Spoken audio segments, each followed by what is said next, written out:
రెండు గవర్నమెంట్స్ బండ్ల గణేష్ గారు, రెండు గవర్నమెంట్స్కి బిఫోర్ ఎలక్షన్స్ బాగా సపోర్ట్ చేశారు. అంటే ఇక్కడ కాంగ్రెస్ గవర్నమెంట్ కావచ్చు, ఒక టీడీపీ గవర్నమెంట్ కావచ్చు, అవుట్ అండ్ అవుట్ అంటే మీరు మాట్లాడినంత అవుట్ స్పోకెన్గా ఆ గవర్నమెంట్స్కి ఎవరూ మాట్లాడలేదు. ఇప్పుడు రెండు గవర్నమెంట్స్ అధికారంలో వచ్చినాయి, మీరు సపోర్ట్ చేసినాయి. ఈక్వేషన్స్ ఎలా ఉన్నాయి?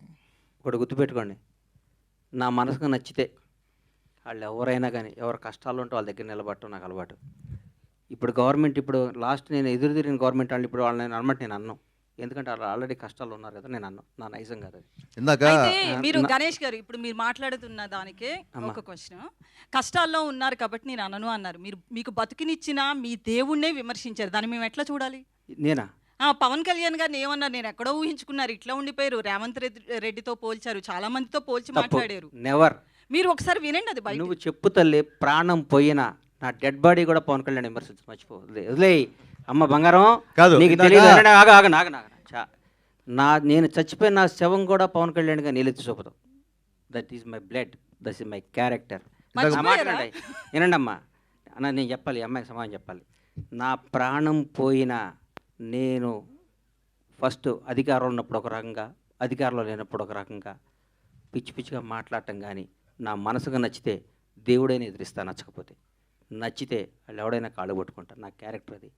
చంద్రబాబు నాయుడు గారిని భారతదేశం మొత్తం ఆయన దగ్గరికి వెళ్ళాలంటే భయపడ్డ క్షణంలో, వణుకుతున్న క్షణంలో, వణుకుతున్నారు, ఆయనతో లబ్ధి పొందినాడు కూడా వణుకుతున్న క్షణంలో చంద్రబాబు గారికి మద్దతుగా నిలిచిన మొదటి సినిమా రంగం నుంచి మొదటి వ్యక్తిని నేను. అది నా క్యారెక్టర్. నేను తెలుగుదేశం పార్టీ కాదు, నేను పవన్ కళ్యాణ్ మనిషిని. నేను ఎప్పటి నుంచి 2004 నుంచి నేను కాంగ్రెస్ కార్యకర్తని. నాకు పవన్ కళ్యాణ్, నా తల్లిదండ్రుల తర్వాత నేను పవన్ కళ్యాణ్ ప్రేమించాలి. పవన్ నాది బతికే కాదు. ఆయన జనసేన పార్టీ పెట్టినా కానీ నా బ్లడ్లో కాంగ్రెస్ ఉంది. నేను పార్టీకి, నేను రాజకీయం ఉంటే కాంగ్రెస్లో ఉంటే లేదా రాజకీయాలు మారేస్తా, అంతేగాని పవన్ కళ్యాణ్ కంటే నా తల్లిదండ్రుల తర్వాత నేను పవన్ కళ్యాణ్ ఇష్టపడాలి, జనసేనలో తిరగాలి. నేను ఏ రోజు ఒక్క రోజు కూడా నా కలలో కూడా బయట కాదు, కలలో కూడా పవన్ కళ్యాణ్ నేను విమర్శించను. నా ఇంట్లో నా బెడ్రూమ్లో పవన్ కళ్యాణ్ ఫోటో ఉంటుంది. అది నా క్యారెక్టర్ అమ్మ. రేవంత్ రెడ్డి పొగిడి ఉండొచ్చు, ఎవరు నేను పొగిడొచ్చు, పవన్ కళ్యాణ్ గారిని తక్కువ చేసి రేవంత్ రెడ్డిని పొగిడి, అది నువ్వు అనుకుంటే అది నీ కర్మ అమ్మ. నువ్వు పొగిడేటట్టు చూపించమ్మా, నువ్వేదంటే ఇప్పుడు చూపి పంపించద్దు, ఇప్పుడు చెప్పాలి నాకు 10-half an hour ఉంటాను తెప్పి అమ్మా. పవన్ కళ్యాణ్ ఇందాక 2 సార్లు అప్పుడు అట్లా అనబాకమ్మా, దయచేసి ఆగమ్మా, దయచేసి ఒక క్వశ్చన్ వేసే ముందు ఒక బాధ్యత గల మీద ప్రతిగా రంగం మీ అందరికీ చేతులు ఎత్తి నమస్కరిస్తున్నా.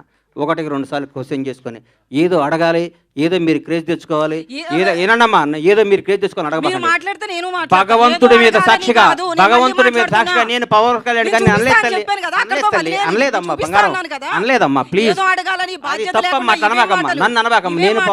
నేను పవన్ కళ్యాణ్ గారి భక్తుడినమ్మా, దయచేసి ఆ మాట అనబాకమ్మా ప్లీజ్. నేను అనలేదమ్మా, అనలేదు, అనను కూడా తల్లి, ప్లీజ్ ప్లీజ్. హరీష్ అన్వర్